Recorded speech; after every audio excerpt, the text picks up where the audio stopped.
Don't eat that. I said don't eat that. Ms. Douglas. Miss Reed, hi. Oh, Jacob, why don't you go in the other room so mommy can take her call, okay? You can go play your game. Yeah. Go play your game. Ooh. Ooh, sorry. Ms. Douglas, I've requested to meet with you today to discuss Jacob's online learning. Oh, it has been a struggle for him. Debacle is more like it. As interim principal of PS 58, I'm here to tell you, pandemic or no pandemic, there will be no shirking of responsibilities. Failure to complete DOE standards will result in repeating his grade. Well, wait a minute. Your son hasn't turned in an assignment in 3 days, Ms. Douglas. He's currently failing. He's in kindergarten. And do you think doctors and lawyers don't need to first pass kindergarten? Wait a second. Let's start over. Miss Reed, my name is Carolyn. Carolyn Longo? It's Diane, right? It's Ms. Reed as far as this conversation is concerned. No, Carolyn Longo from Union Street. I was at 58 from 90 to 95. Douglas is my married name. Carolyn Longo. Yes. I remember you. What have you done with your life, Ms. Longo? Oh, well, I'm a lawyer. Of course you are. You're retired, right? Oh, I bet you can't wait to get back to that. Retirement's quite boring, actually. Oh, really? No big trips? I was supposed to take a cruise in March. Oh, to where? The Mediterranean. It was to board in Marseille and sail to Barcelona, stops along the Italian coast. Oh, sounds romantic. And yet, here I am talking to you. Well, it's very sad about Mr. C. You're referring to the death of Principal Caruso, I presume? Yeah, Mr. C. All the kids called him that, and the parents too. How charmingly disrespectful. Oh, no. It wasn't like that at all. I think he just wanted to be approachable. You know, Mr. C is kind of formal, informal. There is no casual black tie, Ms. Longo. He loved the kids, the school. I still haven't told Jacob that, That he died? Yes. And why not? Death is as much a part of life as reading, writing, and passing kindergarten. Well, I'm aware of that, but things are different these days with the children. When the school board called and asked if I would consider returning to my post temporarily as principal, I was reluctant for exactly that reason. Kids are different these days. And I have to tell you, I don't particularly like it. Well, so you would tell your kids about Mr. Caruso? I mean, you would get into an entire conversation about life and death with a 5-year-old? Of course. Why wouldn't you? It's a teachable moment. But why put them through that? Life is not an ice cream sundae, Ms. Longo. Douglas. Life is hard. I was born in the throes of World War II. I have lived through Korea, Vietnam, Watergate, disco, Princess Diana's horrific death, 9/11, and now this, a worldwide pandemic. Sticking your son's head in the sand doesn't make it go away. Princess Diana? Excuse me? I noticed that you included Princess Diana in the string of atrocities that you have lived through in your lifetime. She was the people's princess. Everyone loved her. You were just a baby then, so I don't expect you to have the same association, but... No, I'm aware of it, her. Well, as an educated soul living in the world, Earth, I should hope so. What's Princess Diana have to do with Jacob? She was the people's princess. So beautiful, so gracious. Ugh. It hurts even now just to think of how unfairly it ended for her. If it weren't for that swarm of locusts with their cameras. The paparazzi. And she wasn't wearing her seatbelt either. Why couldn't they just leave her alone? She had finally found love. And instead of happily ever after, which she deserved, she winds up in a fiery crash in a Paris tunnel. I've been through that tunnel. You have? On my honeymoon. It wasn't a destination. We were in the cab on the way to dinner, and the driver offered it up, part of his shtick. I remember thinking, what an inglorious place to die. Dark and ominous. And I don't see why a 5-year-old should have to even consider it. If you're not comfortable discussing Mr. Caruso's death with Jacob, then maybe your husband could. No. He's not. We're divorced. I see. Yeah, his apartment is in Manhattan, and he hasn't, with the social distancing measures in place, I won't let him in the house. So he refuses to get on the subway and come all the way to Brooklyn just to talk to Jacob through the window. That's unfortunate. Yeah, tell me about it. I'm an attorney working from home, trying to oversee Jacob's remote learning during the day, and writing legal briefs all night, not to mention cooking. And cleaning. No. There's no cleaning. No. It's hard. It's hard on me. It's hard on Jacob. He misses his friends. He misses baseball. He even misses school. 3 nights ago, he had a breakdown, crying, sobbing, pent-up anger that he didn't know what to do with, like a dam had burst, overflowing. It was all I could do to hold together. And you must hold it together. I know, God damn it. But what else can I do? I hold it together until he goes to sleep, and then I cry and I cry and I bake and I bake. And for the past 3 days, it's been nothing but cookies and brownies and Xbox and fucking rainbows over here, okay? So if my kindergartner's math and writing haven't been up to snuff, why don't you drag your crusty, overtired self over here and bend over so I can shove it up your ass?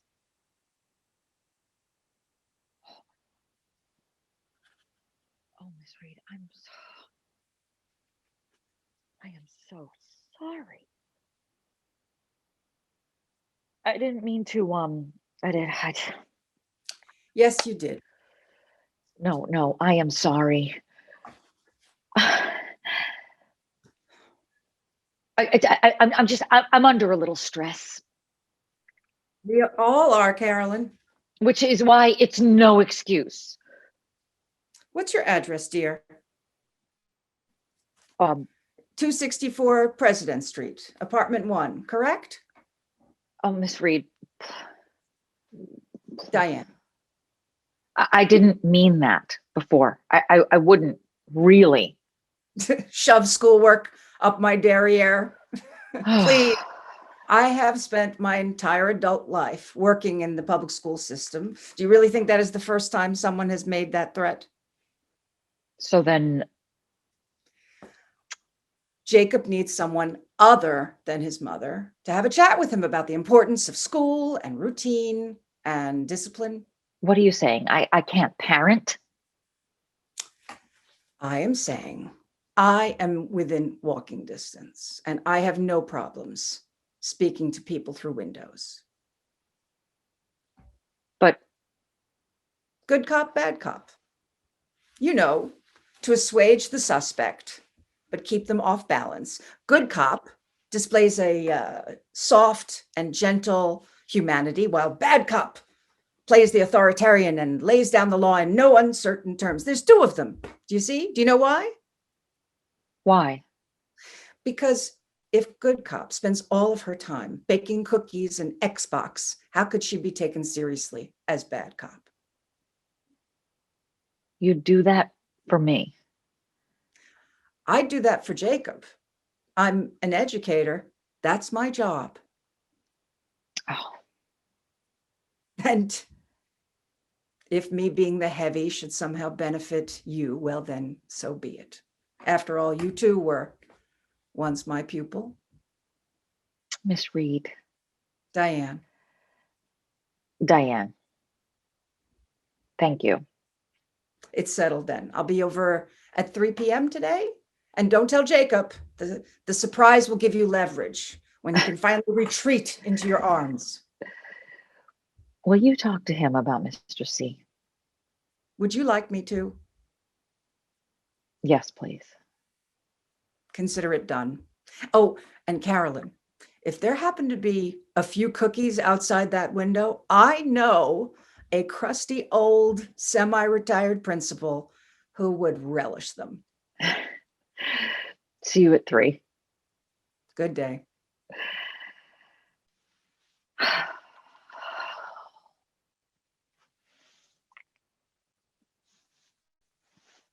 Jacob, you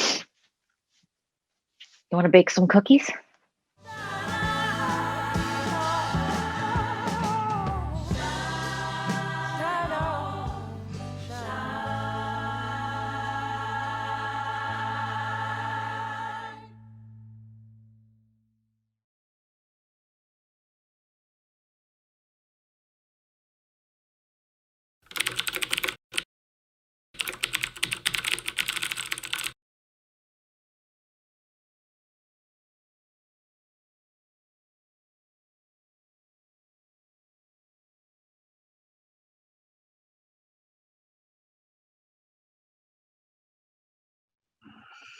Okay, let's get this meeting started.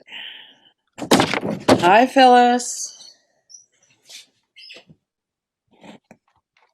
Phyllis, hi. Hey, Miss Lynn. I'm not deaf. Okay, did Harold confirm?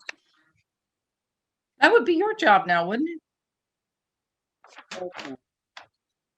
I emailed the agenda. Did you get the agenda and the minutes from the last meeting? Because I emailed them.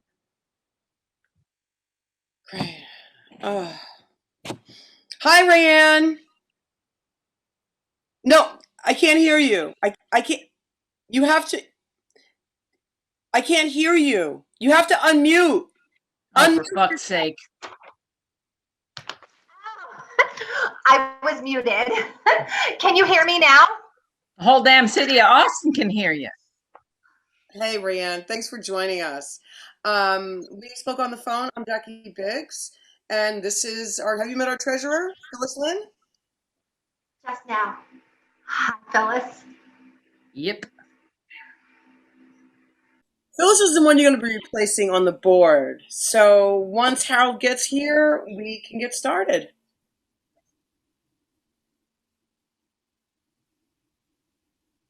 So, you new to Hill Country? Oh, no. Austin is my second home. My first was out further by the lakes. But I'm from Jacksonville, Florida originally. You know, it's the racist capital of the world. Okay. Yeah, I'm from Brooklyn, New York, originally. Has anyone heard from Harold?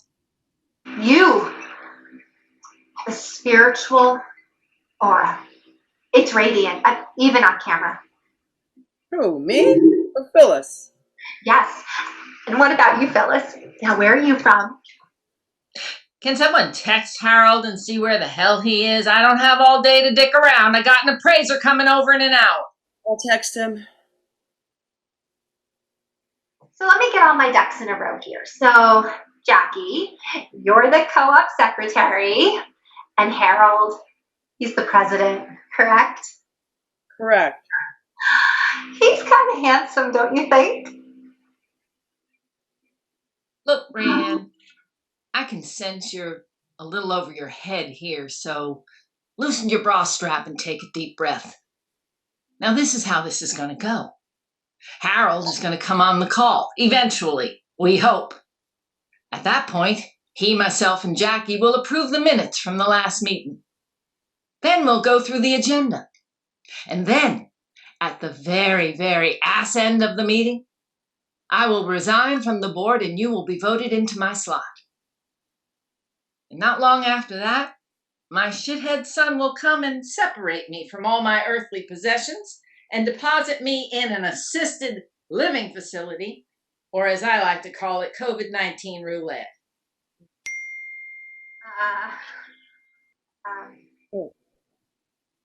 What?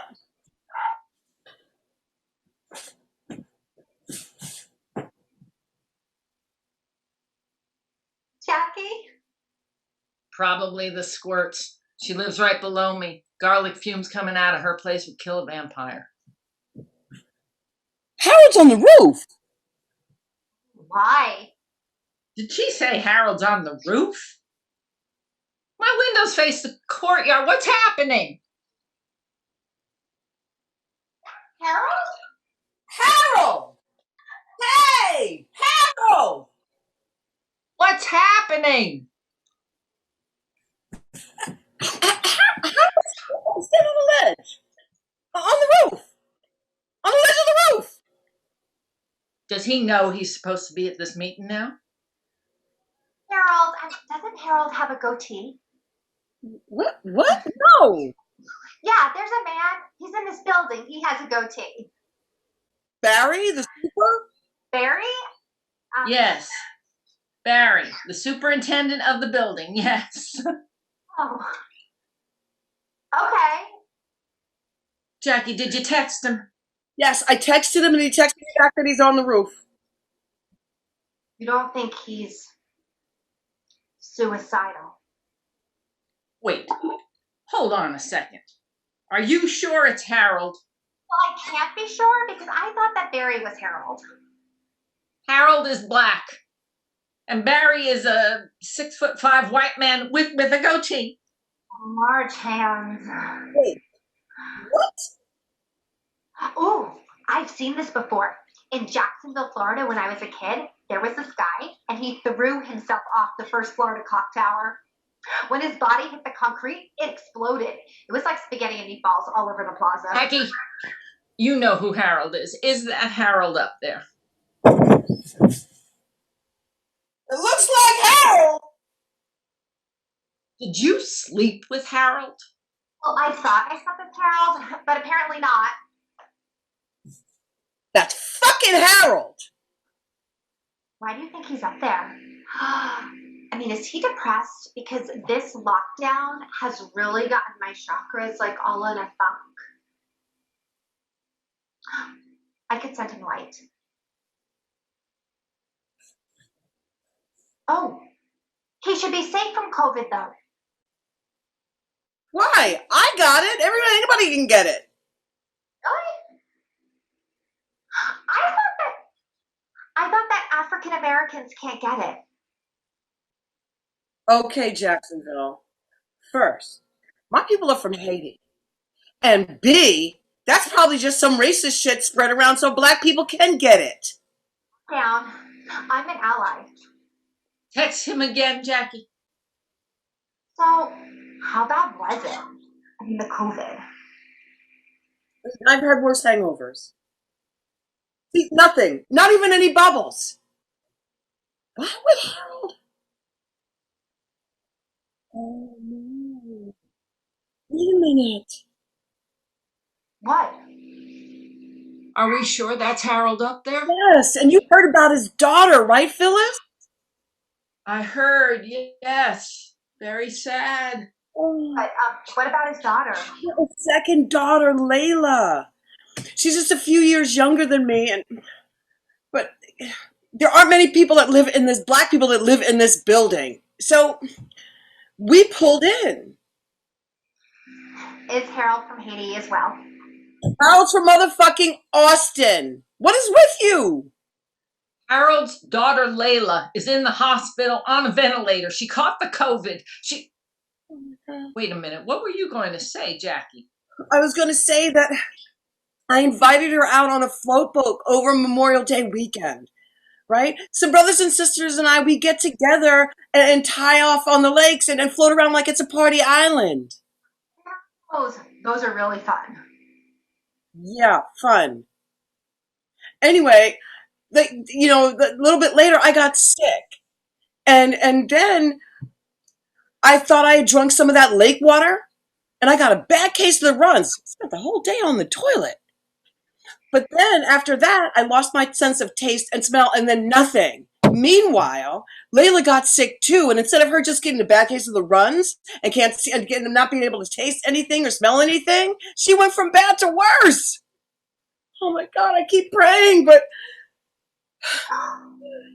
I can shroud her in healing green light. Harold! Sorry! This is crazy. You think we should call the cops? What? And tell him black man on the roof? They'll probably shoot him down. No cops. I'll call Harold. Harold's on the fucking roof, dummy. Barry! I'll call Barry. I'm really bad with names. You know, I knew that the co-op president's name was Harold, but when I went to meet for the first time, I met Barry first. Well, I think I just imprinted Barry onto Harold. You know, it's every time you move into a new neighborhood, like in a new community, you get a chance to reinvent yourself, to metamorphose, to kind of emerge from a cocoon of your past and fly away into the hope of a new identity. You know, where people will accept you for what you are and not judge you for your past mistakes. What kind of mistakes? Well, I've had problems with relationships with men. You get beat up? Barry is a very nice man. Yes, he is. Are you seeing him on a regular basis? More than once, I don't know why Harold is on the roof. But if it's out of despair, I would certainly understand. And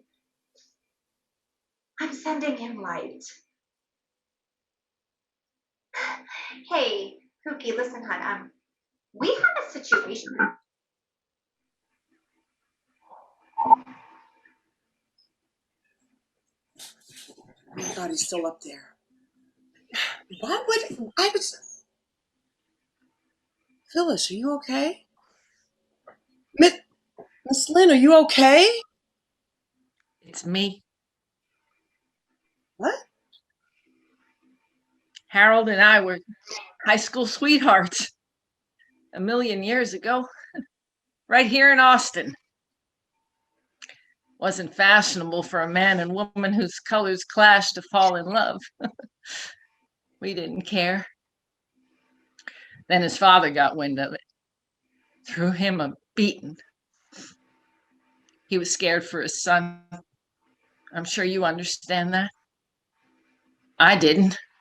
At the time, I was angry and resentful, and my heart ached for him so badly it reached through my spine straight to my soul. And that was it. And then, just 3 years ago, he lost his wife and moved into this building. Oh, Phyllis. Then why are you going to assisted living? Why don't you just move in with Harold? He asked me to. I told him no. What? Why? I can't go through that pain again. To love someone that deeply, to give them your heart, is to agree to eventually be ripped in two. I can't. But you want to. Of course I want to. So Barry is downtown, but he is on his way now, right here. And Phyllis? Oh, it's complicated. Phyllis and Harold are in love. Are we talking about Harold, or are we actually really? Oh, Harold! The one on the roof! Come on, take the fuck up, Rey-Ann! This is some serious shit! I'm sorry. It's not being sorry for everything. Well, I'm sorry. So there's something else. Barry, he called the cops. What? Why would he do that? The super of the building. I told him not to. I tried to talk him out of it, but he went into some tirade about procedure and responsibility. And I have to say, it was the least sexy side of him I've experienced this far. What do we do? What do we do? Do we go up there? I'm sure the police won't hurt him. Oh, really, Rey-Ann? Look, Phylis, Harold is the love of your life. And he's either going to jump, get shot down, or arrested and brutalized. What are we going to do? What I should have done a long time ago. Meeting adjourned.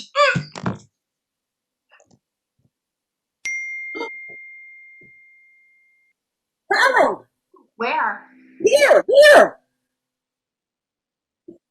He's got a picture. He was up there to take a picture. Oh, wait. Oh, shit. Wait a minute. What's he taking a picture of? Oh, my God, the trash. It's on the agenda for the co-op board meeting. The neighbors have been putting their trash into our dumpster, and we get charged by weight. Harold had this theory. Oh, shit. Where's Phylis? Harold! I got the picture! There's Phylis. Don't climb out there, Phylis! It was really all a misunderstanding. Harold! Watch her! Get back down off the ledge! Too close. Phylis! Harold! No! Wait!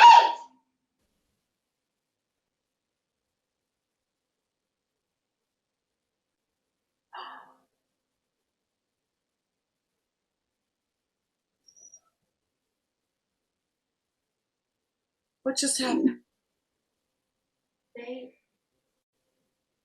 You just saw that, right? He just flew away. They just took Flight. How did that happen? It was love. Wow. It was love. Love.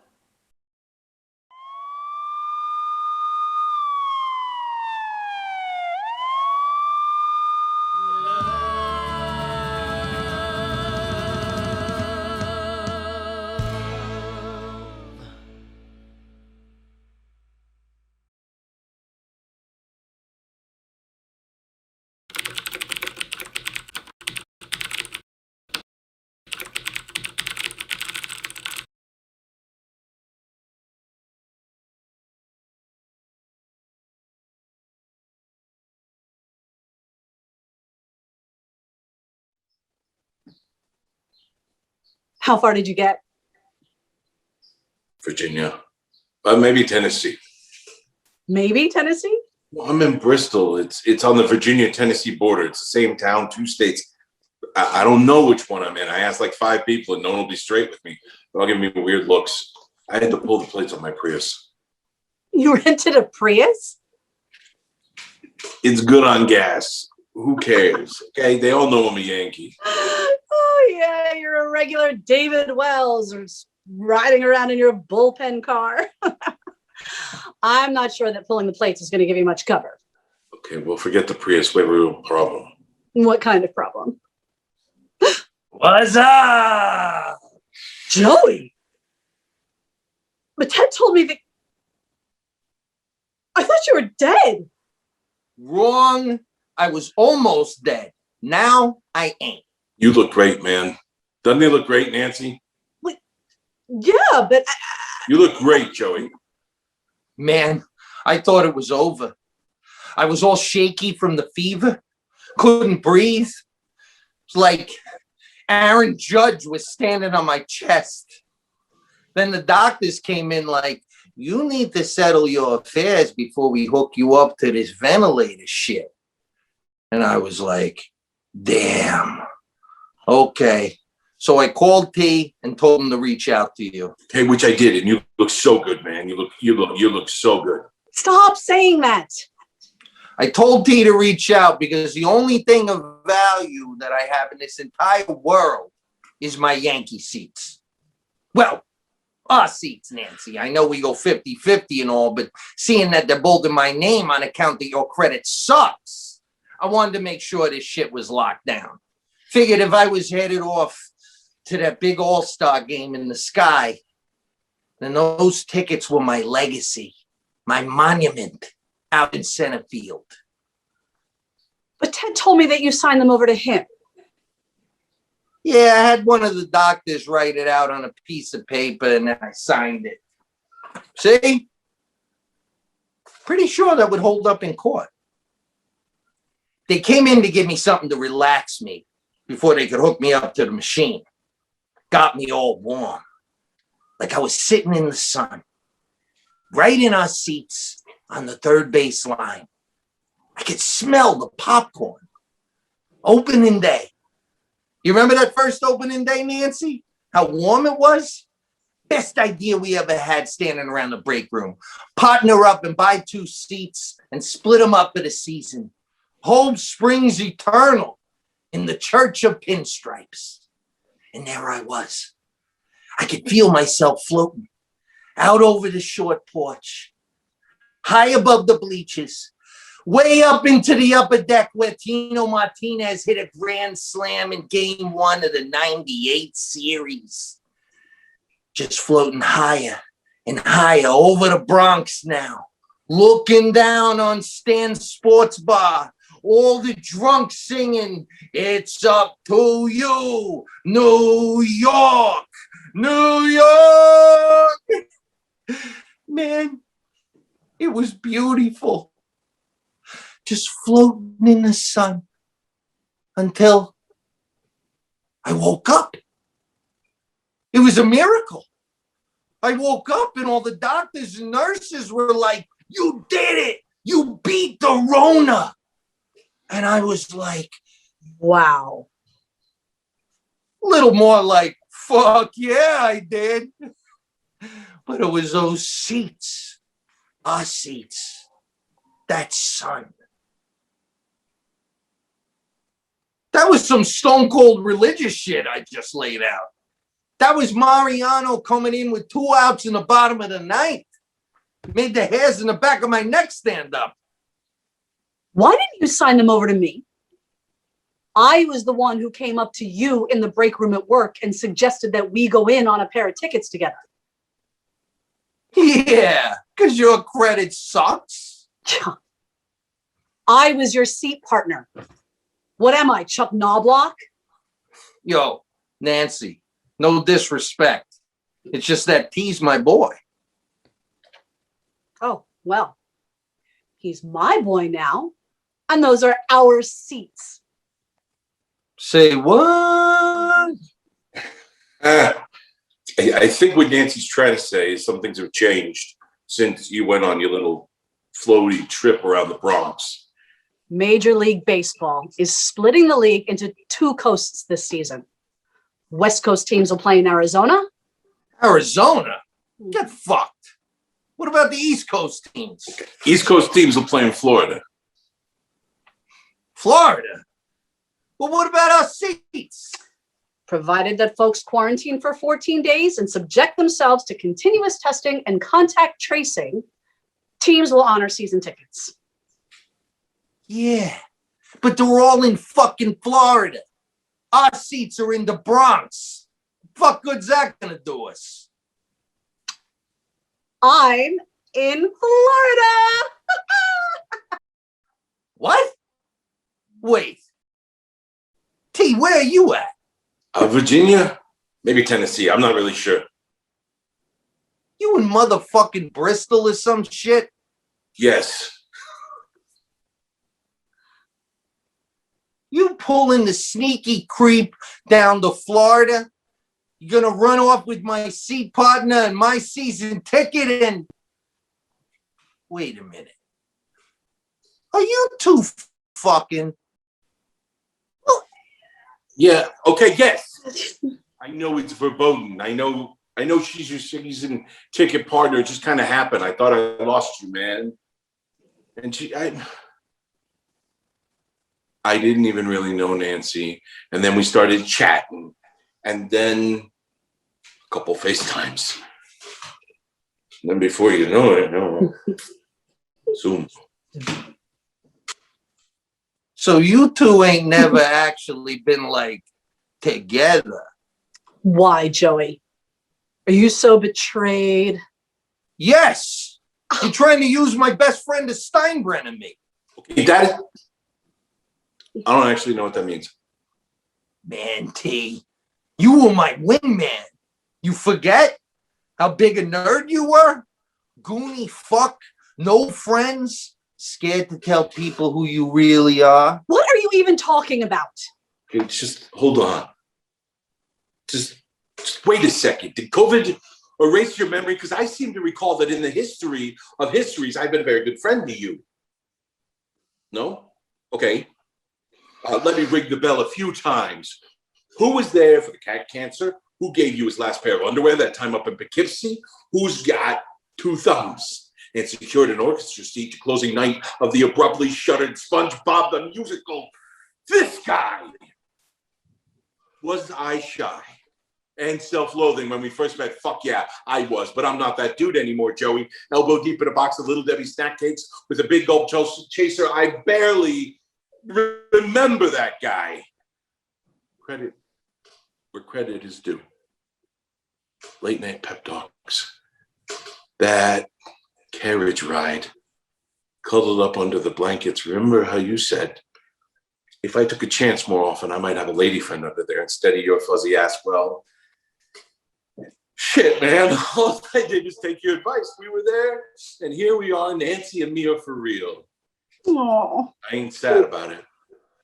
my teddy bear. Fuck that, Ted. You in Bristol with my ticket, she's down in Florida with my seat, and I'm up here with my thumb up my butt. We in the pickle to end all pickles, you Altuve. Wow. It's true, Nancy. That's your new seatmate. Some sign-stealing Astro motherfucker. And that's some shit bringing up Poughkeepsie. I know my truth. What happened in Poughkeepsie? And you? Nah, fuck that. It don't surprise me that you're in Florida. You always was a Jeter stalker. You probably roll past his mansion like 20 times a day. Not 20. He don't even like the Yankees. Oh. Don't do this, ma'am. Ted is a Red Sox fan, Nancy. A Red Sox fan. What? I can explain.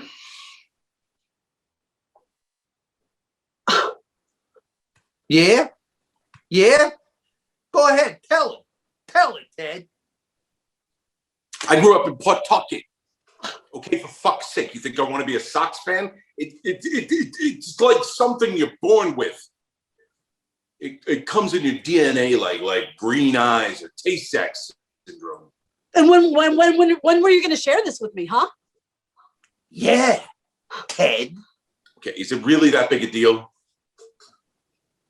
Yeah. When I was a little girl, my father took me to a game at Fenway. It's a lovely stadium. I would know. While we were standing in line outside the gate, a beer bottle comes sailing in out of nowhere and smashes my father right in the face. Oh, and if that wasn't bad enough, some little backward Beantown bastard grabbed the Yankee cap off of my head and ground it into a pile of vomit peanut shells. My father, with his eyebrow now bleeding through his hanky, dragged me back to the car where we listened to the game on the radio all the way back to Albany. And you want to know what color the cherry on that Happy Time Sunday was? Huh? We lost. It is a lovely stadium. You know, ever since I got home, I had to be like a detective. Some shit got weird. Some shit's still the same. You forget to feed the cat, and the cat will still remind you to feed its ass. You don't wear a mask outside, and people now give you the stink eye. But then, as I was sewing myself a mask after feeding my cat, I wondered, if you forget to put the check for your season tickets in the mail before you go to the hospital, well, I ain't too sure what happens. But I guess we're gonna find out. We each on our own horse now. Just like Wade Boggs after the 96 World Series, riding along the warning track, hoping for one more season and knowing that nothing is promised. Not baseball, not life. I'm going to go sit in the sun.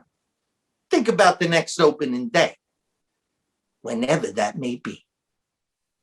Joey with the walk-off. Woo-hoo!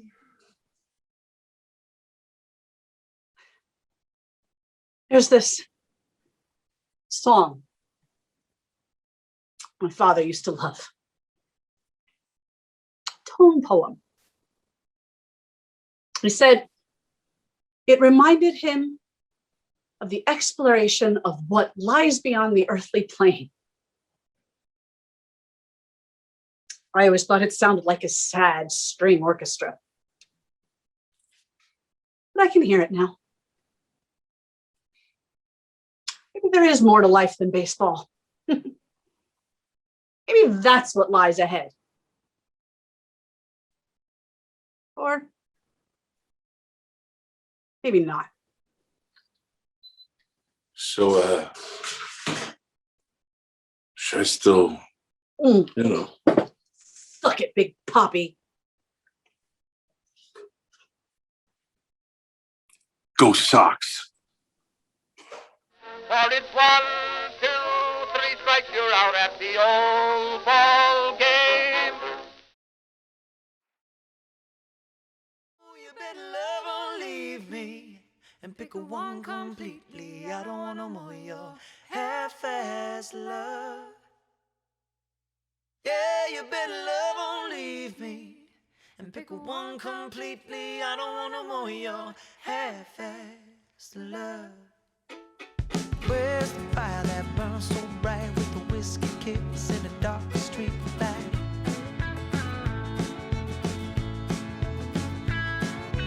Where's the smile that seems so shy when you lift your lip on the left-hand side? Where is the softness in your touch? Where is the laugh that I miss so much? Where is the lightness in those big brown eyes? Oh, where is the truth when I bring this up and you look at me like a newborn pup and you pull me close and you tell me that we're fine? Oh, you better love or leave me and pick one completely. I don't want no more your half-assed love. Yeah, you better love or leave me and pick one